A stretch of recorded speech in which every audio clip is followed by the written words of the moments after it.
Good morning, viewers. It's another blessed day.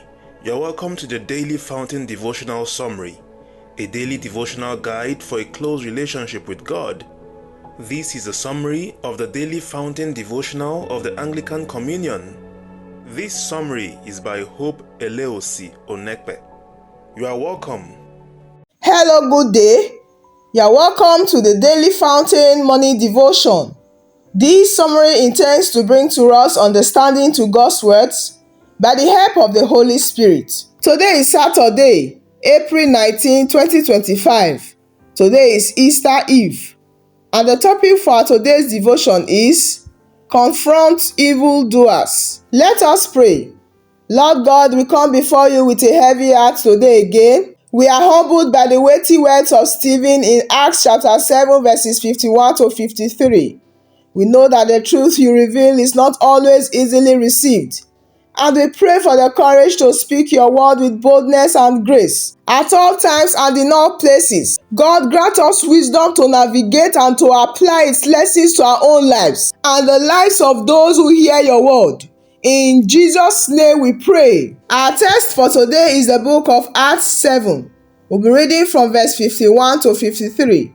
Acts chapter 7, verses 51 to 53 reads, "You stiff-necked people, your hearts and ears are still uncircumcised.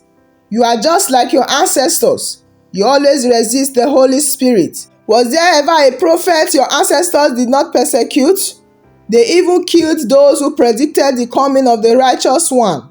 And now you have betrayed and murdered him. You who have received the law that was given through angels, but did not obey it." This is the word of God. Thanks be to God. Praise the Lord. Once again, our topic for today says, Confront evildoers. The body of our today's guide says, on Easter Eve, Christians quietly reflect on the life, teachings, betrayal, crucifixion, death, and burial of the Lord Jesus Christ. However, our text reveals how Stephen confronted the Jews and the high priests on their evil deeds against the Holy Spirit and the prophets, like their fathers did. Stephen also accused them of betraying and killing the just one, Jesus Christ, and they did not keep the law of Moses which they received. Stephen knew the scriptures and used his knowledge of them to confront the evildoers. Christians must be bold to challenge sinners, no matter who they are and what positions they occupy. When we confront evildoers, we should point out their specific wicked actions that are against the word of God. Do you stand on the word of God and criticize people who do evil in your home, church, and society? The Bible says that the righteous is as bold as a lion. Proverbs chapter 28 verse 1.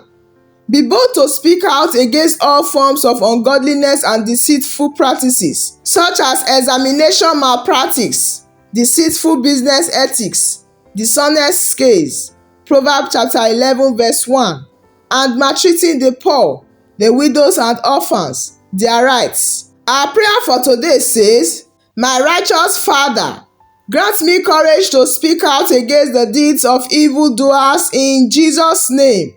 Amen. Our topic for today once more says, Confront evildoers. Our today's Bible story tells us about Stephen's bold confrontation to the Jews and the high priest on their evil deeds against the Holy Spirit and the prophets. When we talk about Stephen, he was a prominent early Christian leader.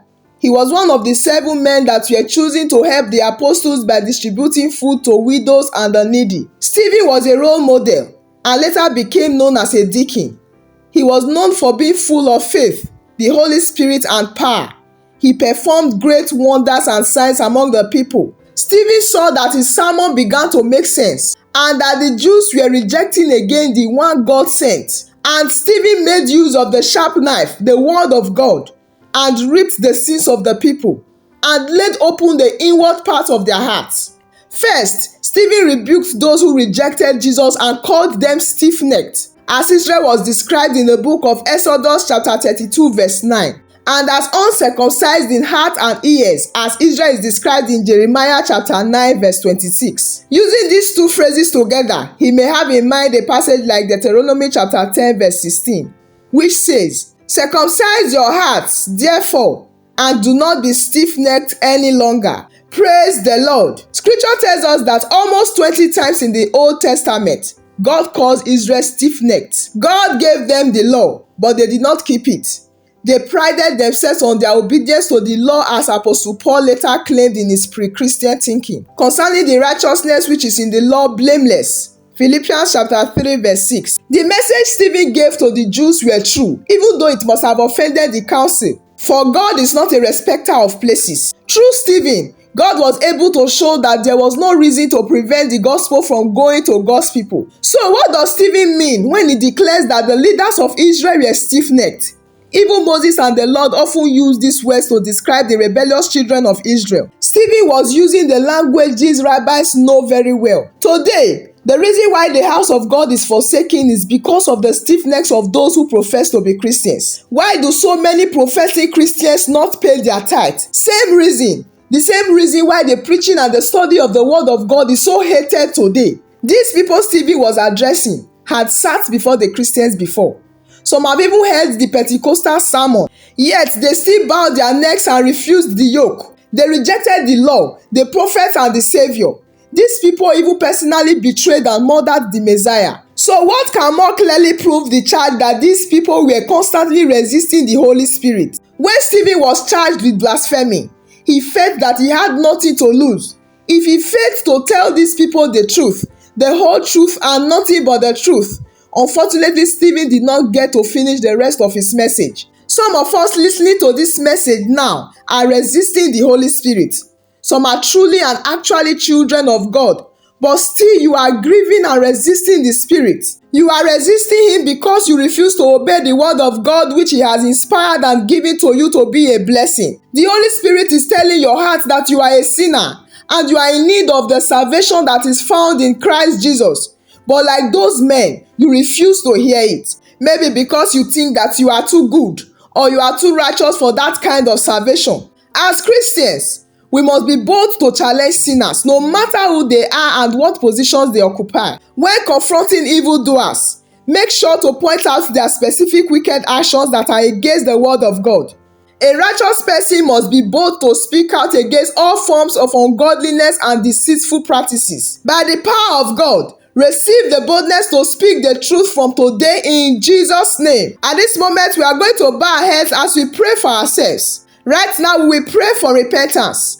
Say, Lord, I acknowledge my own tendency to be stiff-necked and resistant like the Israelites. Forgive me for times I have hardened my heart and ears to your spirit. Right now, pray that God will help you to recognize and address any areas where you are resisting His leading, truth or love. Pray for a humble and open heart to receive His guidance. At this moment, pray for wisdom to discern God's will, to be able to recognize the Holy Spirit's work in your life. Right now, let's pray for healing and restoration of unity among believers, that the church will be transformed by God's love, where people will embrace God's truth and follow His Spirit. Lastly, let's pray for courage to follow the Spirit's leads, even when it is challenging or requires us to go against our own desires and our expectations. In Jesus' name we pray. Father, we thank you for the power of the Holy Spirit who gives courage to proclaim the truth of your word, even when it's difficult. Lord, may we be bold in sharing the message of hope and life. May your Spirit lead and guide us in all that we do. Help us, Lord, to be open to your Spirit promptings and to discern your will, now and always. This we ask in Jesus' name we have prayed. Amen. Praise the Lord. At this moment, I want to use this opportunity to appreciate my viewers for joining us today.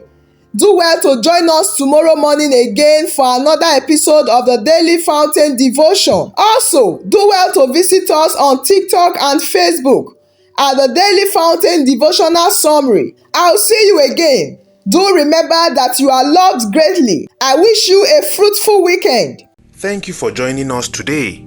If you have been blessed and would like to have more of this, consider liking and subscribing.